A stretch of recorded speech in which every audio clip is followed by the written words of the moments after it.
परिसर, हिंदुस्तान में शायद ऐसा कोई परिसर होगा महाविद्यालय का जहां इस देश की बड़ी हस्तियां, खासतौर से मैं गजानन माधव मुक्तिबोध को याद करना चाहता हूं आज की इस तारीख में, पद्मलाल पूर्णालाल बख्शी जी को याद करना चाहता हूं आज की तारीख में। इस महाविद्यालय में जब मैं आता हूं तो महंत राजा दिग्विजय सिंह के पदचाप मुझे सुनाई पड़ते हैं। ये सम्मोहित करने वाला महाविद्यालय। एनईपी राष्ट्रीय शिक्षा नीति शिक्षा व्यवस्था को सुधारने और उसे आधुनिक बनाने के लिए एक नई नीति है। इसका लक्ष्य शिक्षा के सभी स्तरों पर गुणवत्ता को सुधारना, सभी को शिक्षा उपलब्ध कराना और हमारे देश के बच्चों को विश्व स्तरीय शिक्षा प्रदान करना है। एनईपी 2020 का प्रमुख उद्देश्य स्कूल और उच्च शिक्षा प्रणालियों में बड़े परिवर्तन लाना है। आज 5 अगस्त को प्रदेश के लगभग सभी विश्वविद्यालयों और कॉलेज के शिक्षा सत्र 2024-25 की शुरुआत दीक्षा आरंभ उत्सव सहित प्रदेश उत्सव को लेकर आयोजित किया गया। प्रदेश के सबसे ख्याति और बड़े महाविद्यालयों में से एक राजनांदगांव के दिग्विजय कॉलेज के शहीद वीर नारायण ऑडिटोरियम में आयोजित कार्यक्रम में स्थानीय जनप्रतिनिधियों सहित विधानसभा अध्यक्ष डॉक्टर रमन सिंह मुख्य अतिथि के तौर पर शिरकत किए। नमस्कार, मैं अखिलेश। हम अभी दिग्विजय कॉलेज, जो प्रदेश के सबसे बड़े कॉलेज की संज्ञा के रूप में जाना जाता है, एनईपी नई शिक्षा नीति के तहत पूरे प्रदेश भर में अलग अलग स्कूलों कॉलेज में प्रोग्राम हुए। राजनांदगांव के विधायक डॉक्टर रमन सिंह, जो वर्तमान में विधानसभा के अध्यक्ष और प्रदेश में 3 टर्म तक मुख्यमंत्री रहे, आज उन्होंने अपने स्पीच के दौरान दिग्विजय कॉलेज के शहीद वीर नारायण ऑडिटोरियम में उनको संबोधित किया, जो आने वाले समय में देश के लिए इतिहास रचेंगे या फिर इतिहास बनेंगे या वे नई दिशाओं की लोग बढ़ेंगे। वही डॉक्टर रमन सिंह ने राजनांदगांव के विभूति पद्मलाल पूर्णालाल बख्शी, मुक्तिबोध और मिश्रा जी को भी याद किया और साथ में यहाँ के राजा दिग्विजय दास को याद किया। और इसी दौरान उन्होंने अपने उद्बोधन में उन तमाम छात्र छात्राओं से सवाल पूछते हुए कहा कि आप में से डॉक्टर कौन बनेगा, इंजीनियर कौन बनेगा और टीचर कौन बनेगा और नेता कौन बनेगा। तो इसमें रही बात कि ये सारी चीज़ें में लोगों ने हाथ उठाया, लेकिन सबसे ज़्यादा कोई हाथ उठे हैं तो वह है नेता बनने। मतलब उनको ऑफर में दे दिया गया कि जिन्होंने हाथ उठाया है उन्हें मैं आमंत्रित करता हूँ विधानसभा की कार्यप्रणाली देखने के लिए। चलो, अच्छी बात है। लेकिन डॉक्टर साहब ने यहाँ पे स्कूल कॉलेजों के ड्रॉप आउट की स्कूल बातें भी की, लेकिन ड्रॉप आउट को लेकर और विभूतियों की बात लेकर हमने सवाल दागे हैं, जिन्हें आप सुनिएगा। मेरा क्वेश्चन है, मेरा सवाल है, उस सवाल को आज भी मैं बताने जा रहा हूँ। मैंने इस सवाल को यहाँ के दूसरी बार बने सांसद संतोष पांडे से भी किया और पूर्व सांसद अभिषेक सिंह, जो दिग्विजय कॉलेज में वार्षिक उत्सव में आए थे, उनसे भी ये बातें की, लेकिन जो बातें जस के तस रही। अब बात आ जाए मुद्दे की।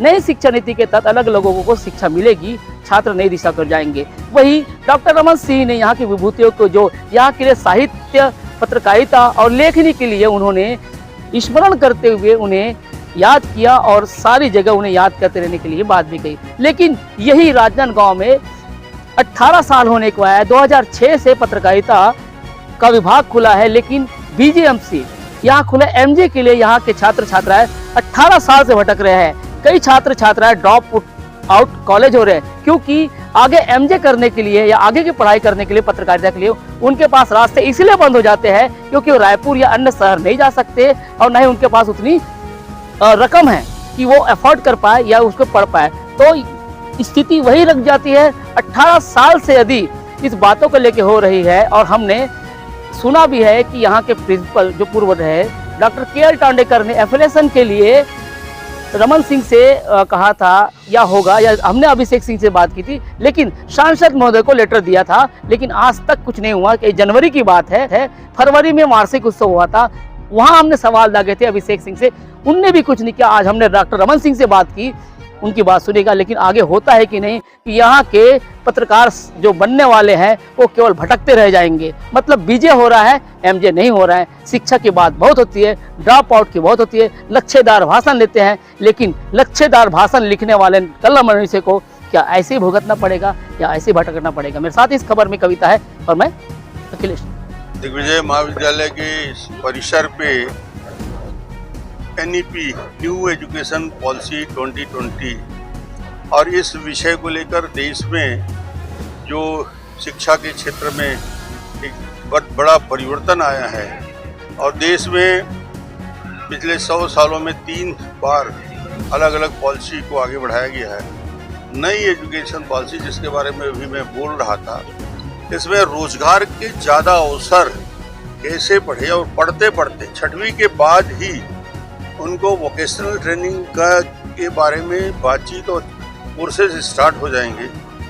एक दूसरी मजेदार बात यह है कि सब्जेक्ट वाइज सिर्फ साइंस का बच्चा आर्ट्स नहीं जानेगा, कॉमर्स नहीं जानेगा, इतिहास नहीं जानेगा, मैथ्स का बच्चा नहीं जानेगा, इसमें एक छूट रहेगी और वो 4 साल का कोर्स ले या 3 साल का ले या 2 साल का या 1 साल का, उसको उस आधार पे डिग्री भी मिलेगी। और रिसर्च के लिए जैसे मैंने बताया 4.46 से देश के जीडीपी को बढ़ा के 6% देश का जीडीपी एजुकेशन पे जाएगा।